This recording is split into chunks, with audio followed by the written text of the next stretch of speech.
মানে আমি CLF-ৰ এটা ফান্ড আহিছে মানে CLF-ৰ ঘৰৰ কাৰণে হেতু কাৰণে আমি কেগৰাকী মান হকি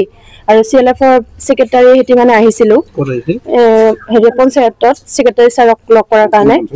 কলবাৰী পঞ্চায়ত তাৰ পিছতে মানে ছাৰৰ লগত কথাখিনি আলোচনা কৰিলো কৰাৰ পিছত ছাৰে মানে প্ৰথমতে কল কি মোৰ এক জায়গাত মানে যাব লগা আছে তেতিয়া মানে বেছি মানে আলোচনা নকৰিলো হৈছে কথাখিনি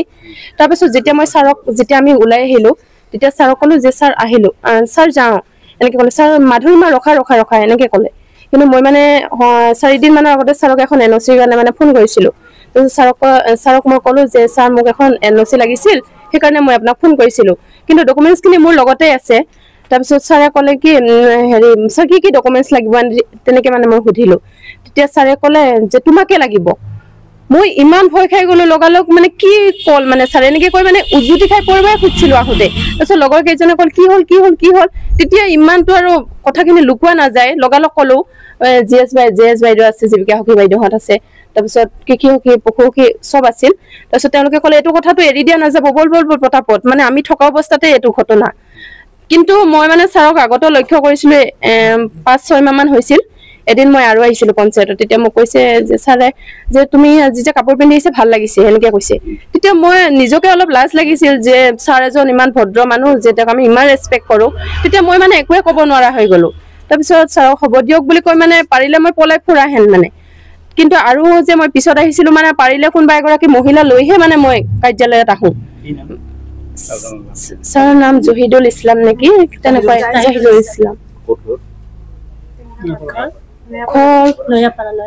নয়াপাৰা কি বিষয় মানে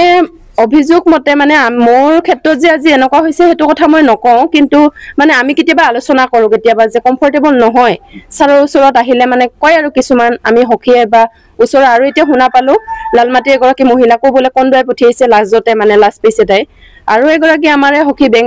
বেংক হকি বীমা হকি বাইদেউ তেওঁকো বোলে একদিন কিবা এটা কৈছিল হেবিলাক অৱশ্যে মই আজি নকম কাৰণ যেহেতু শুনা নাই কিন্তু মোক মানে আজি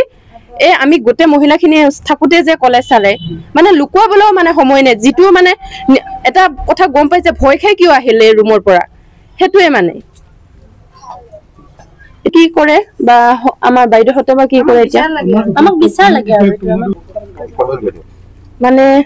এতিয়া যেতিয়া আমাৰ এই মানে পঞ্চায়তৰ কাৰ্যালয়তে আৰু এটা মানে আমাৰ অফিচো বমি গৈ আছিল তাতেতো আমি বহুত আহিম হয়তো কেতিয়াবা কোনবা আগতে আহিম তাতেতো পুৰুষটো নাহে যে আমাৰ BPM ছাৰ হয়তো আহিব বা ছাৰহত আহিব কিন্তু আমিতো কোনবা এগৰাকী মহিলা আগত আহিম কোনবা পিছত আহিম কিন্তু তেওঁটো ৰুমতো প্ৰায় আমি আহিলেতো দৰ্জা মানে খিৰিকী বন্ধ থাকেই মানে ভালে নালাগে মানে যে কোনটো ৰুমত আহিছো যে সেক্ৰেটাৰী ছাৰৰ ৰুম এনেকুৱা মানে কব নিজকে বেয়াই লাগে মানে এটা কি বিচাৰ এতিয়া বিচাৰো যে মানে গোটেইখিনি মানুহে মানে সন্মত হয় আৰু যে কি কৰিলে ভাল হয় যে কেনেকে আমি মানে সেভ হৈ থাকিব পাৰো যেহেতু মানে উচিত তদন্ত হ'ব লাগে ছাৰে কৈছে মই ডকুমেন্টছ এতিয়া কোৱাতে কল কি যে আমি হেৰি মই ডকুমেন্টছৰ কথা কৈছিলো যে কেনেকে ডকুমেন্টছটো আহিল আহাই নাই তোমাক লাগে ডকুমেন্টছ বুলি ক'লেতো ডকুমেন্টছটো আহিলে হেতেনে পোহৰত কিন্তু এটো কোৱা নাই ছাৰে এটো সম্পূৰ্ণ ভুল কৈছে প্ৰথমে বুজাই কম কোনো এজন মহিলা নিজৰ খালীলতা ধ্বংস কৰাৰ কাৰণে আগবাঢ়ি কোনেও নাহে মই বদনাম কোনো বদনাম কৰিব নিজৰ বদনাম কৰিব কোনো আগবাঢ়ি নাহে কিন্তু হয়তো ইয়াৰ মাজত কিবা এটা থাকিব লাগিব আৰু আমি শুনা পোৱা হিচাপে আমাৰ যিজন সচিব মহোদয় হয় ইয়াত মানে কি কয় অহা যোৱাৰ কথাটো বাদে দিয়ক নিয়মিতভাৱে তেওঁৰ কাৰ্যালয়ত নাহে প্ৰথম কথা